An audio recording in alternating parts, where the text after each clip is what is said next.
Precisa ferir a pressão, medir a glicemia ou tomar uma vacina? Na Drogasil tem exames, testes e calendário vacinal completo.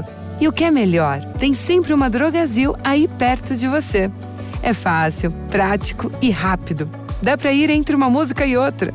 Procure nossos farmacêuticos. Quanto mais você conhece o que a gente faz na Drogasil, mais você se cuida. I'm Gretchen Rubin, and this is A Little Happier. June 6, 2024 marked the 80th anniversary of the D-Day landings along the Normandy coast during the Second World War. D-Day, of course, is the term often used to refer to the landing operations on June 6, 1944, in Normandy for the Allied invasion. Ever since I wrote my biography of Winston Churchill, 40 Ways to Look at Winston Churchill, and studied the Second World War, I've been particularly interested in D-Day. Several years ago, my family and I went on a trip to France, and we visited the World War II D-Day sites in Normandy. Reading articles about the 80th anniversary and some of the speeches given on the occasion reminded me of one of my favorite memories about that trip. I've told this story before, but I can't resist telling it again.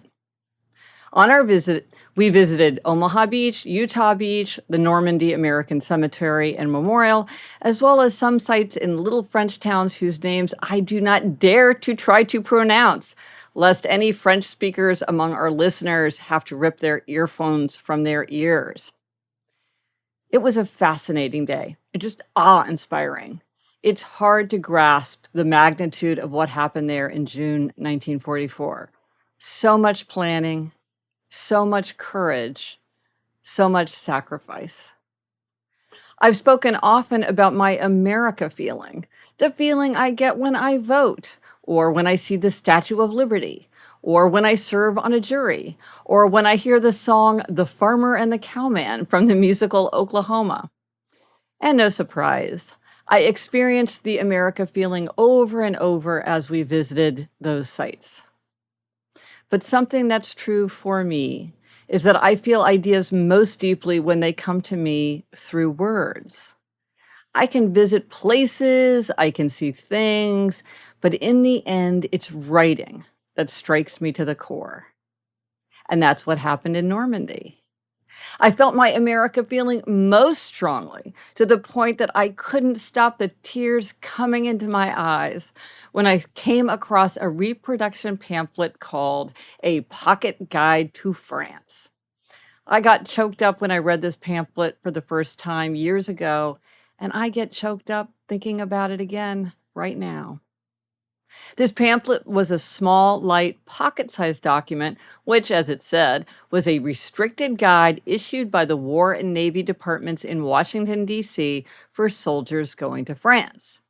Apparently, similar pamphlets were given to soldiers headed to other countries as well. I am always intrigued by documents like this, how they're written and designed, so I started reading it. I expected it to be full of bureaucratic, stuffy, approved by military committee language. So at first I was surprised by its casual, slangy language. It was obviously written so that lots of young soldiers would find it easy to read. It had several typos, so I suspect it was written in haste to be ready in time. The brief guide included sections on the history of France, the organization of French society, the food, helpful phrases and how to pronounce them, and the like. The guide also admonished the soldiers at some length to stay out of various kinds of mischief. And here's what really caught my eye, and this is what gave me the America feeling. It was in a section headed, "You are a guest of France," where the guide addresses a question that would obviously be of great concern to the U.S. soldiers. How would the French people view Americans? Here's what that guide, written in 1944, said. Mostly, the French think Americans always act square, always give the little fellow a helping hand, and are good-natured, big-hearted, and kind. They look up to the United States as the friend of the oppressed and the liberator of the enslaved. The French trust both you and your country more than they do most other men and nations. Keep that trust. What a beautiful conception of the United States, my beloved country. I hope we will always work to deserve and keep that trust, that together as a country we will choose to act square, give the little fellow a helping hand, and stay good-natured, big-hearted, and kind. We fall short as we strive to live up to the ideals of our nation, it's true, but I hope that we will always seek to do so.